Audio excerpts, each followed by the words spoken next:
So I've just cycled up a massive hill and I'm getting my breath back, so that's why I can just about talk to you now. So I'm at the top of, going towards the top of a place called High Fradning, North Cornwall, on my mountain bike, and my plan is to get to the top and set geo-tracker on, so I'm going to monitor my altitude and speed, and then when I get to the bottom of the run downhill, which is a bit I'm looking forward to, I can then determine the kinetic energy gained, potential energy lost, and ultimately how much energy I've lost through friction, braking, air resistance.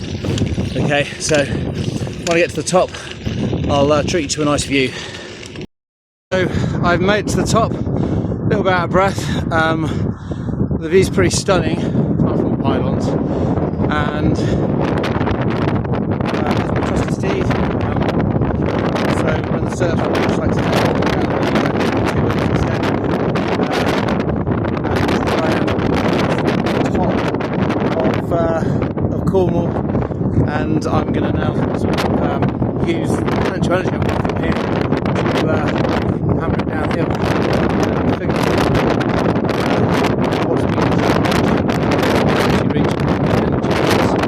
Right, here we go.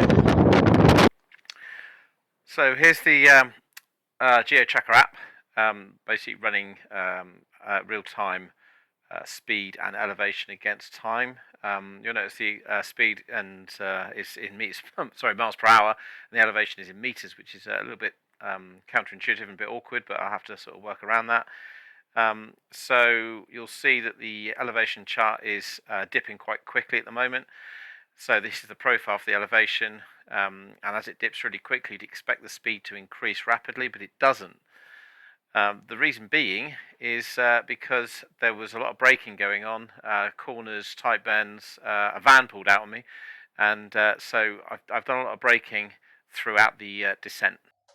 So I didn't initially start off on the top of the decline. I had to cycle up to that. So my initial velocity before my descent was actually not zero. If you look at the velocity or speed time graph, then you'll see that my initial velocity, which we'll call V0, was actually about 11 miles per hour. And my average for the journey, which we'll call V, was approximately, so I'm going to use approximately here because obviously this is an estimate from the graph, that was 14 miles per hour. Now, in order to move forward with the calculations, I have to convert that to meters per second. One way of doing that is I know that 1 mile per hour is equal to 1600, actually approximately equal to, so not exact, meters per hour.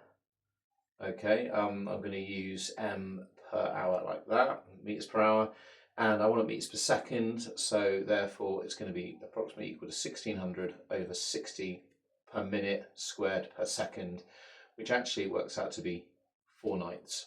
Okay, so 1 mile an hour is 4 ninths a meter per second. So we can use that for our conversions.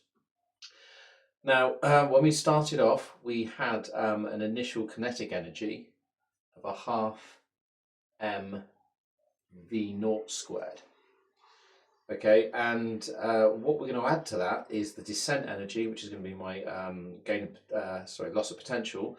So that's going to be plus mgh, h being the vertical distance from my starting point to my end point, and that is all going to be converted into kinetic energy, which is a half mv squared, plus work done against friction, which I'm going to call W subscript F. Okay, and actually force against friction, well, friction and braking force as well, and multiplied that by the distance we've travelled, F times S. Okay, so we've got a relationship between the initial kinetic energy, the initial potential energy, and all of its conversions into kinetic energy, which are going to use the average speed and the work done against friction, i.e. air resistance and braking. I know that m was approximately equal to, it's my mass plus the mass of the bike, which is about 105 kilograms, because I've got a 15 kilogram bike and I'm about 90, so I think I am. Okay, so we can now plug our numbers in. Okay, so if we work out what V0 was, we have our 11 miles per hour, which is going to be 11 multiplied by 4/9, which is approximately equal to 5 meters per second. And our average velocity, which I'm just going to call V, is 14 miles per hour, so that's 14 multiplied by 4/9. So 4 14s are 56 over 9. Okay, so 56 over 9 is about, it's not a huge increase to be honest, it's approximately 6 meters per second. Okay, so that's going to account for our change in kinetic energy due to the conversion of gravitational potential to kinetic. So clearly there's going to be a lot of work done against friction, air resistance and braking force. Okay, so let's plug things in. So on the left hand side we've got a half mv0 squared, which is a half times 105 multiplied by v0, which was 5 squared, plus again 105 times g times our descent, vertical descent, which I'm just going to call h because I need to look that up in a second, and that's going to be equal to a half. So that's that dealt with. On the right hand side, a half times 105 times v squared, and then plus our work done against friction, which we're going to work out. Okay.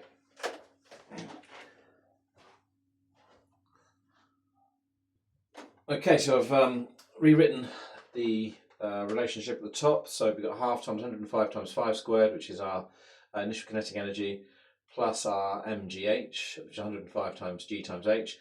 Just looked up h, and it's approximately 28 meters descent, and that's going to be all equated to a half mv squared, our kinetic energy across the descent on average, plus the work done against friction, so again braking force, air resistance and so on. We're going to take g to be approximately 10 meters per second squared. All this is very kind of much ballpark figures, so we're just looking to get an approximate braking force based upon the work done against friction.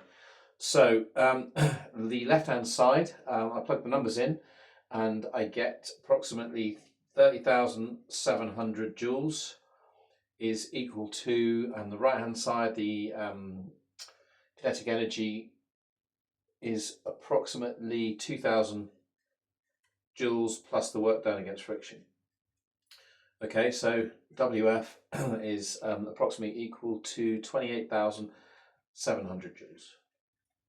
Now, if I equate that to F times S, which is the braking force, frictional force, all the forces acting against the motion, multiplied by the track distance, which is the distance I've travelled along the road, and I looked at the statistics, and it was approximately 1,000 meters purely by chance.